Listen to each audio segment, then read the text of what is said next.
December 22 of Gnome Valley Christmas Adventures. Early in the morning, Queen Holia prepares baskets full of food and drink for the poor. Falcon dresses in a long white gown, kind of like a night dress for men, and so does Milvus. Falcon and Milvus then put on white yari topis on their heads.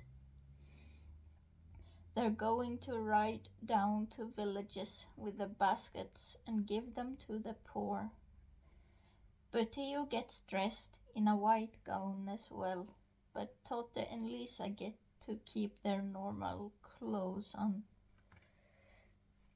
A while later, Butteo sits on Dimmy's back, Milvus on Bedini, and Falcon on Bulsara. Totte and Lisa ride on a Gotland pony named Jussi. With the baskets in their hands, they all ride off. Milvus, Falcon, Totte, and Butteo ride around, leaving the baskets to the poor, who gladly receive the food and drink. With one full basket left, Falcon steers Bulsara away from the others. "Where are you going?" Milvus asks and looks puzzled. "I'm going to leave this basket to the rehab center. I know someone who would hopefully be happy to get this," Falcon says.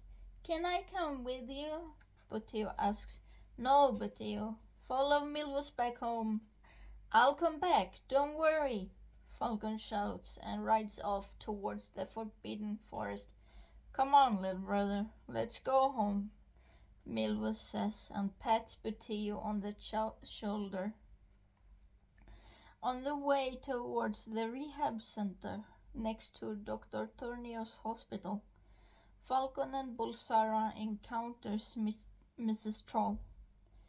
"Mrs. Troll, what a surprise to see you here," Falcon says and looks surprised.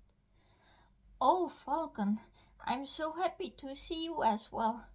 Are you going to leave that basket for the poor?" Mrs. Troll says and smiles kindly. "I know a little boy whom I will leave this basket to. He was a little troublemaker at the market, so I will try to cheer him up with some Christmas food," Falcon says and smiles back. Mrs. Troll suddenly looks sad. "If you mean Buddy, he's been taken to the solitary confinement." Falcon can't believe his eyes and ears. "What? I told them not to." "I know, but he got into a fight at the rehab, so they had no choice but to put him in the solitary confinement," Mrs. Troll says and looks ashamed. "Then I'll go there. Thanks, Mrs. Troll. Don't feel sad about it. I'll try cheering him up," Falcon says and rides off towards the solitary confinement.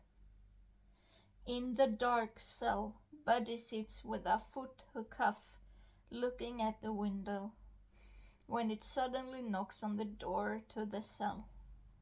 "You have a visitor, Buddy, and he's a likable one, too," the staff says. Buddy looks hopelessly at the door when Falcon enters the dark cell. Buddy gets a little scared at first, but recognizes Falcon's face. In the white gown, Falcon looks almost like an angel as the moonlight shines through the window. "Don't be afraid, Buddy. Here's some food for you," Falcon says and puts down the basket full of food and drink on the bench beside Buddy. Then he crouches in front of Buddy. "Buddy, tell me what exactly happened. I told them to put you at the rehab." "Yeah, they put me at the rehab, but then I got into a fight with other bullies." Buddy says and sighs. Falcon shakes his head slowly as Buddy continues. You know, I never really had a family. My mom and dad were drug addicted and alcoholics. I fled to the streets and my parents didn't care. Everyone called me a street rat. I stole food and drink to survive. Then I got into a gang of bullies where I got my nickname Buddy, and they taught me to fight. But even they ignored me lots of times, so I left the gang. So far, you're the only one who really cares about me. Buddy says, looking at the basket of fresh food and juniper berry drink.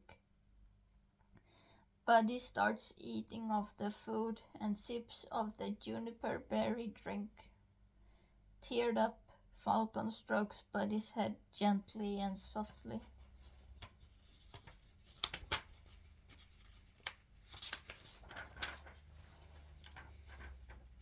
Once Buddy empties the basket, Falcon gets up to leave.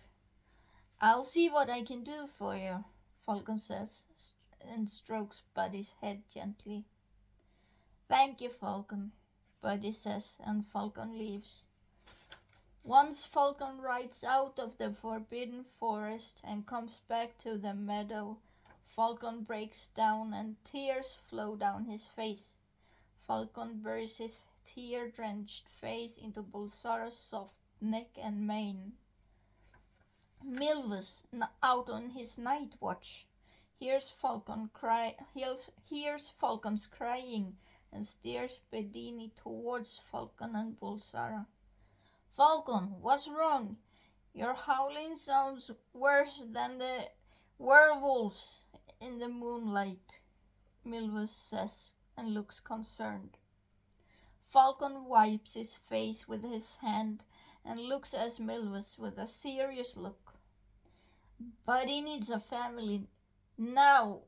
I won't let him sit alone in that solitary confinement cell on Christmas Eve. Calm down, brother. Buddy will get a family soon. I'm sure of it, Milvus says, smiling kindly as he pats Falcon on the shoulder. Then the two brothers ride back to the troll forest in the moonlight. Buddy walks with a foot cuff around his foot towards the dirty window. He climbs onto a bench and cleans the dirty window.